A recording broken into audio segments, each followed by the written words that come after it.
Hello everyone, मेरा नाम शिवांग है और आज हम बात करने वाले हैं एक नए बिजनेस आइडिया के बारे में, जो कि एक टिफिन सर्विस का बिजनेस। इस बिजनेस के बारे में बात करने से पहले हम लोग ये जान लेते हैं कि टिफिन सर्विस बिजनेस होता क्या है। टिफिन सर्विस बिजनेस क्या होता है? जैसे कि कोई भी शॉप, कोई भी ऑर्गेनाइजेशन ऐसे लोगों को फूड प्रोवाइड करते हैं जो कि अपने घर से दूर रहते हैं और खाना बनाना नहीं कर सकते हैं, तो उनके लिए healthy and fresh homemade food उनको प्रोवाइड किया जाता है।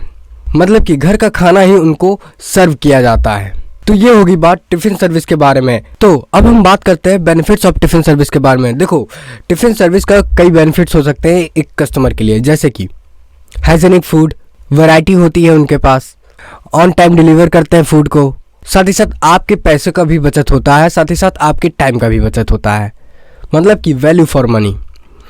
तो ये कुछ बेसिक बेनिफिट्स हैं जो कि एक कस्टमर को प्रोवाइड किए जाते हैं। तो ये हो गई बात बेनिफिट से रिलेटेड। अब हम बात करते हैं साइज ऑफ द मार्केट। इस बिजनेस का इंडिया में कितना मार्केट है? देखो, फाइनेंशियल ईयर 2014 के अनुसार 23 ट्रिलियन इंडियन रुपीस की इसकी मार्केट थी और वही बढ़कर 2020 में 46 ट्रिलियन इंडियन रुपीस की हो गई। तो आप इस आंकड़े से पता लगा सकते हैं कि इस बिजनेस में कितनी हाई अपॉर्चुनिटी है। और तो और इस बिजनेस को कोई भी लेडी या फिर वुमेन या फिर मैन भी ओपन कर सकते हैं। तो ये हो गई बात इस बिजनेस की मार्केट साइज कौन सी है और इसको कौन कौन ओपन कर सकते हैं। तो अब हम बात करते हैं टाइप्स ऑफ टिफिन सर्विस के बारे में। दो तरीके का टिफिन सर्विस बिजनेस होता है। पहला तो door to door service provide करने का, या फिर ऑन योर शॉप, मतलब कि आपके खुद के शॉप पर लोग आते हैं, खाते हैं, चले जाते हैं, ये वाला सिस्टम। तो इस वीडियो में हम इन दोनों टाइप्स के बारे में बात करेंगे। अब हम बात करते हैं कि टिफिन सर्विस बिजनेस को 2022 में कैसे ओपन करें। Step number 1, business model. आपको अपने बिजनेस का मॉडल डिसाइड करना होगा, जैसे कि आपके बिजनेस का साइज कौन सा है, मतलब क्या है, एक स्मॉल साइज, मीडियम साइज या फिर बिग साइज। साथ ही साथ आपको ये भी डिसाइड करना है कि आप जिस भी बिजनेस को ओपन करने वाले हो, मतलब इस बिजनेस को ओपन करने वाले हो, तो इसके लिए पैसे कहाँ से आएंगे, उस पैसों को आप कैसे अरेंज करोगे। ये डिसाइड करने के बाद आपको इसका भी डिसीजन लेना है कि आप इस बिजनेस को अकेले रन करने वाले हो या फिर किसी के साथ मिलकर रन करने वाले हो। तो ये हो गई बात बिजनेस मॉडल से। अब हम मूव करते हैं हमारे नेक्स्ट स्टेप पर। हमारा नेक्स्ट स्टेप है मार्केट रिसर्च। पहले तो आपको अपने ऑडियंस को पहचानना होगा कि आपके टारगेट ऑडियंस कौन से होने चाहिए। जैसे कि इस बिजनेस के लिए जो मेन टारगेट ऑडियंस होते हैं वो होते हैं स्कूल्स एंड कॉलेजेस। साथ ही साथ आपको ये भी पता करना है कि वो कितने सर्विस का चार्ज आपको दे सकते हैं, मतलब कि उनकी पेइंग कैपेसिटी कितनी है। इसका डिसीजन आपको लेना होगा, आपको सर्वे करना होगा, उसके बाद ही आपको ये पता चलेगा। ये ऑडियंस की बात हो गई। अब हम बात करते हैं अपने लोकल एरिया के कंपटीटर के बारे में। आपको ये एनालाइज करना होगा कि क्या आपके लोकल एरिया में कोई कंपटीटर है। अगर है तो इसका मतलब ये बिजनेस डिमांडेबल है। तो आपको अपने कंपटीटर के प्राइस लिस्ट को चेकआउट करना है, जिससे कि आपको ये अंदाज़ा हो जाएगा कि आपको भी क्या प्राइस लिस्ट रखना चाहिए। साथ ही साथ आपके कंपटीटर के इंटीरियर और एक्सटीरियर का ज़्यादा ध्यान रखना होगा अगर उसके आउटलेट हैं तो। ये हो गई बात मार्केट रिसर्च से रिलेटेड। अब हम मूव करते हैं हमारे नेक्स्ट स्टेप पर। आपको अपना निश को डिसाइड करना होगा कि आप जो भी सर्विस प्रोवाइड करने वाले हो, क्या वो वेज सर्विस होने वाला है या फिर नॉन वेज सर्विस होने वाला है। इसका डिसीजन आपको लेना पड़ेगा। उसके बाद आपको ये भी डिसाइड करना है कि आपका बिजनेस टाइप कौन सा है, मतलब B2B है या फिर B2C है। जैसा कि मैंने आपको बताया B2B। B2B का मतलब होता है बिजनेस टू बिजनेस। जैसे कि आप कॉन्ट्रैक्ट ले सकते हो स्कूल्स, हॉस्टल्स, यूनिवर्सिटीज से, जहाँ पे आपको ढेर सारे स्टूडेंट्स मिल जाएंगे और आपके पास कस्टमर बेस साइज हो जाएगा। तो ये हो गई बात B2B की। तो अब हम बात करते हैं B2C की। आपको डायरेक्ट अपने कस्टमर को सर्विस प्रोवाइड करना है, मतलब कि जो भी आपके पास स्टूडेंट्स हैं, आप जिनको जानते हैं, वो आपके पास आते हैं अपनी सर्विस को लेने के लिए, आप उनको सर्विस प्रोवाइड कर सकते हैं। ये डिसाइड करने के बाद अब हम मूव करते हैं हमारे नेक्स्ट स्टेप पर। हमारा नेक्स्ट स्टेप है raise money to start this business. इस बिजनेस को स्टार्ट करने के लिए आपके पास पैसे कहाँ से आएंगे? देखो, किसी भी बिजनेस को स्टार्ट करने के लिए आपको पैसे की जरूरत पड़ेगी। तो आप अपने बिजनेस के लिए पैसे कहाँ से रेज करोगे? देखो, मेनली दो तरीके हैं जहाँ से पैसे रेज कर सकते हैं। एक तो होता है डेप्ट, एक होता है इक्विटी। देखो, डेप्ट क्या होता है? डेप्ट का मतलब होता है उधारी, ठीक है ना। आप किसी से उधारी पे सामान ले लिए, या फिर अपनी कार को गिरवी रख दी, या फिर किसी बैंक से आपने लोन ले लिया। तो ये सब कुछ बेसिक एग्जांपल हैं जो कि डेप्ट के रूप में आते हैं। तो अब हम बात करते हैं इक्विटी के बारे में। इक्विटी क्या होता है? इक्विटी में बेसिकली क्या होता है, आपके बिजनेस का प्रॉफिट शेयर हो जाता है। प्रॉफिट के साथ साथ लायबिलिटी भी शेयर होता है, मात्र पार्टनरशिप में, मतलब सिर्फ और सिर्फ पार्टनरशिप में। तो इक्विटी कैसे रेज करते हैं? देखो, दो तरीके हैं उसके भी, मेनली दो तरीके होते हैं। जैसे कि पार्टनरशिप हो गया और इन्वेस्टर हो गया। पार्टनरशिप क्या होता है? देखो, पार्टनरशिप किसी आप एक ऐसे व्यक्ति से के साथ अपने बिजनेस को पार्टनरशिप में ओपन करें जिससे कि वो पैसे को भी इन्वेस्ट करे और वो आपके बिजनेस को साथ ही साथ रन करने में भी मदद करे। मतलब कि पार्टनरशिप आपके बिजनेस को हमेशा से रन करने में मदद करता है। लेकिन इन्वेस्टर क्या करता है? इन्वेस्टर आपके बिजनेस में पैसे इन्वेस्ट कर देता है आपके बिजनेस मॉडल को समझकर। जैसे जैसे आपका बिजनेस बढ़ता जाएगा वैसे वैसे उसका प्रॉफिट भी बढ़ता जाएगा। तो ये मिनिमम सा फर्क होता है इन्वेस्टर और पार्टनरशिप के बीच में। तो अब हम बात करते हैं हमारे नेक्स्ट स्टेप पर। वैसे तो आप इस बिज़नेस को अपने घर से भी स्टार्ट कर सकते हो, लेकिन अगर आप इस बिज़नेस के लिए एक अच्छा सा शॉप ओपन करने वाले हो, जैसा कि मैंने बताया कि आपको your own shop business model भी करना है, तो ये उसके लिए है। आपको आपके शॉप के लिए एक लोकेशन डिसाइड करना होगा।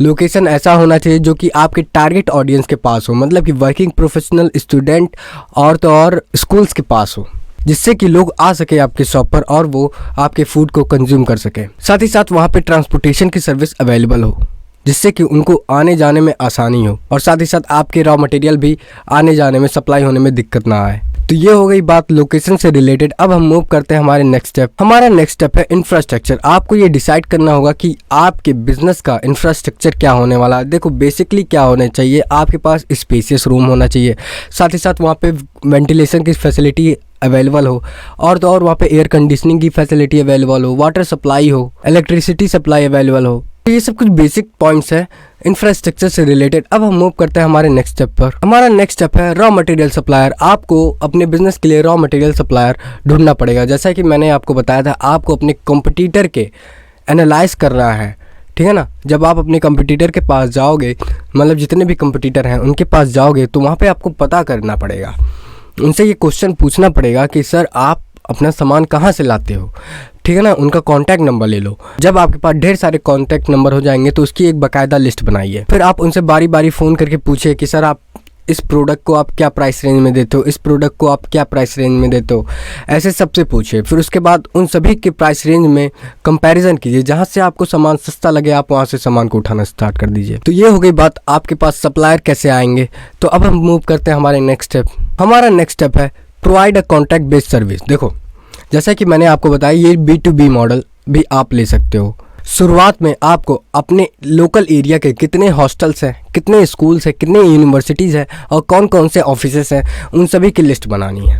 फिर उन सभी से मिलना है, उन सभी के CEO से, मतलब कि उन सभी के जो प्रेसिडेंट है, उन सभी से मिलना है आपको। फिर उनसे कॉन्ट्रैक्ट साइन कराना है जिससे कि आपको फ़ायदा हो सके। इस बेसिस पे आप कॉन्ट्रैक्ट साइन करो। जैसे कि मैं कोई भी सामान सेल कर रहा हूँ, जैसे 100 रुपये के सामान है, उसमें 30 रुपये मुझे मार्जिन मिलता है, तो उस 30 रुपये के जो प्रॉफिट है, मतलब मेरा मार्जिन 30 रुपये है, तो उस 30 रुपये के जो 50% होगा मैं उनको दूंगा और 30 रुपये के जो 50% बचेगा वो मेरा होगा। मतलब कि उस प्रोडक्ट के प्रॉफिट पे हमको शेयर करना है। इसके बेसिस पे आपको कॉन्ट्रैक्ट साइन करना है। उसके बाद अब हम मूव करते हैं हमारे नेक्स्ट स्टेप। हमारा नेक्स्ट स्टेप है रिक्रूटिंग स्टाफ मेंबर। आपको इस बिज़नेस को रन करने के लिए मिनिमम 2 लोगों की ज़रूरत पड़ेगी। एक तो शेफ, एक तो उसका हेल्पर।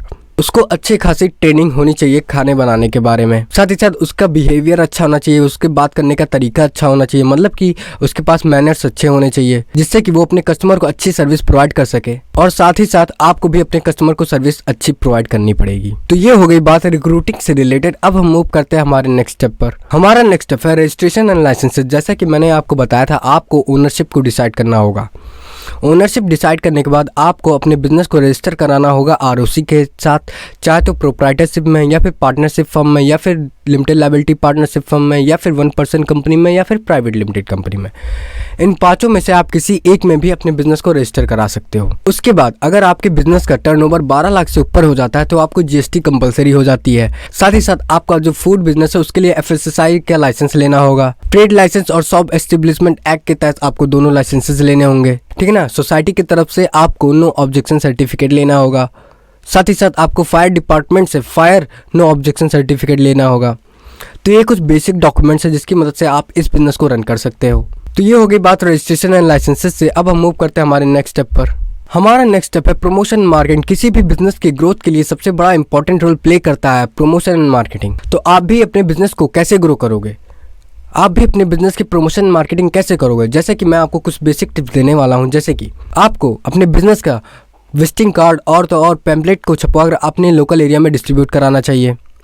साथ ही साथ डिजिटल मार्केटिंग कराइए, और जो भी आप अपने फूड को प्रोवाइड करने वाले हो, मतलब कि जो भी आप फूड को बनाते हो उसका एक बाकायदा डिश टाइप का वीडियो बना के आप अपने यूट्यूब पे अपलोड कीजिए। अपनी कस्टमर सर्विसेज को अपलोड कीजिए, कस्टमर के रिव्यूज़ को अपलोड कीजिए। साथ ही साथ आप इस बिज़नेस को ऑफलाइन से ऑनलाइन लेके जाओ, और आप अपनी एक अच्छी सी वेबसाइट बनवाइए जिसमें आप जो भी आपके पास नए कस्टमर आएंगे उनके लिए एक अलग से स्पेशल ऑफ़र होना चाहिए, और साथ ही साथ जो आपके रेगुलर कस्टमर हैं उनके लिए भी अलग से ऑफ़र होना चाहिए। तो ये कुछ बेसिक टिप्स थे प्रमोशन मार्केटिंग से रिलेटेड। अब हम मूव करते हैं हमारे नेक्स्ट स्टेप पर। प्रॉफिट इन अ मंथ, एक महीने में आपको कितना प्रॉफिट होने वाला है। पहले तो B2C मॉडल, मतलब कि बिजनेस टू डायरेक्ट, अगर आप कंज्यूमर तक जाते हैं तो आपके लिए क्या होने वाला है। सिंपल सी बता देता हूँ, आपका एक टिफिन का जो मंथली चार्ज होगा वो होगा 2000 रुपये, कम से कम 2000। और तो और मैं आपको बता देना चाहता हूँ, इस बिजनेस में यूजुअली 40% का आपको मार्जिन मिलता है। तो इस हिसाब से आपको एक टिफिन पे कितना प्रॉफिट हुआ, 800 रुपये। मतलब कि आप 800 रुपये एक टिफिन पे प्रॉफिट कमा रहे हो। अगर आपके पास 50 लोग ही आ जाते हैं तो इस हिसाब से 50 लोगों में आपका मंथली प्रॉफिट कितना होगा, 50 गुणे 800 इक्वल टू 40,000 रुपये। मतलब कि आपके मात्र 50 कस्टमर से ही 40,000 रुपये आप मंथली का प्रॉफिट गेन करोगे, प्रॉफिट। तो ये हो गई बात B2C मॉडल से। अब हम मूव करते हैं B2B मॉडल पर। B2B मॉडल, जैसा कि मैंने आपको बताया, एक टिफिन का चार्ज क्या होना चाहिए, 2000 रुपये, कम से कम रख लो। मार्जिन कितना है, 40% है। मतलब कि आपको एक महीने में प्रॉफिट कितना हुआ, 800 रुपये। जैसा कि मैंने आपको बताया था कि आपको कॉन्ट्रैक्ट बनाते समय आपको 50% प्रॉफिट पे, मार्जिन पे आपको उनसे कॉन्ट्रैक्ट बनाना है। तो अगर आपके पास मात्र 10 लोग ही आ जाते हैं, ऐसे 10 हॉस्टल आ जाते हैं और हर एक हॉस्टल से 20 बच्चे आ जाते हैं, तो मतलब कि 10 हॉस्टल से कितने हुए, 200 बच्चे। तो इस हिसाब से आपका एक महीने में जो प्रॉफिट हुआ वो कितना हुआ, 200 गुणे 400। 400 क्यों? क्योंकि जैसा कि मैंने आपको बताया था, आपका प्रॉफिट जो है वो शेयर हो रहा है 50% पे। तो 800 रुपये आपका पर टिफिन पे प्रॉफिट हो रहा था, उसका 50% आपने जो जिनसे आपने कांटेक्ट किया उनको दे दिए, तो वो कितना हो गया, 400 रुपये। आपके पास बचा कितना प्रॉफिट, 400 रुपये। तो इस हिसाब से अगर 200 बच्चों का 400 के हिसाब से कितना प्रॉफिट होने वाला है, वो होगा 80,000 रुपये। मतलब कि आप एक महीने में आराम से 80,000 रुपये बैठे बैठे निकाल सकते हो, क्योंकि स्टूडेंट तो हमेशा रहेंगे, स्कूल हमेशा रहेगा और आपका कांटेक्ट भी बनता रहेगा। साथ ही साथ आपके बच्चे भी बढ़ते जाएंगे। जैसे जैसे स्कूल ग्रो करता जाएगा वैसे वैसे आपका भी बिजनेस ग्रो करता जाएगा। ये हो गई बात कॉन्ट्रैक्ट बेस्ड सर्विस पे रिलेटेड, ये हो गई बात प्रॉफिट से रिलेटेड। अब हम मूव करते हैं हमारे नेक्स्ट स्टेप पर। हमारा नेक्स्ट स्टेप है इक्विपमेंट्स रिक्वायर। इस बिजनेस को स्टार्ट करने के लिए आपको कौन कौन से इक्विपमेंट्स की जरूरत पड़ेगी। बर्तन, मतलब यूटेंसिल्स, लगभग 50,000 के आपके पास बर्तन होने चाहिए। साथ ही साथ 50 टिफिन, मतलब 50 टिफिन के मान लेते हैं 20,000। और तो और आपको बर्नर की जरूरत पड़ेगी 10,000, सिलेंडर 5,000, मिक्सर्स 5,000। तो इस टोटल बेसिक इक्विपमेंट है जिसको आप अपने घर से भी स्टार्ट कर सकते हो। तो इन सभी इक्विपमेंट्स को मिलाकर लगभग आपका 90,000 का इन्वेस्टमेंट लग सकता है। आपको इस बिजनेस को स्टार्ट करने के लिए मात्र इक्विपमेंट्स में ही 90,000 का इन्वेस्टमेंट करना पड़ सकता है। तो ये हो गई बात इक्विपमेंट से रिलेटेड। अब हम मूव करते हैं हमारे नेक्स्ट स्टेप पर। Investment require. इस बिजनेस को स्टार्ट करने के लिए आपके पास कितना पैसे की जरूरत होनी चाहिए, जैसे कि मैं आपको बता देना चाहता हूँ।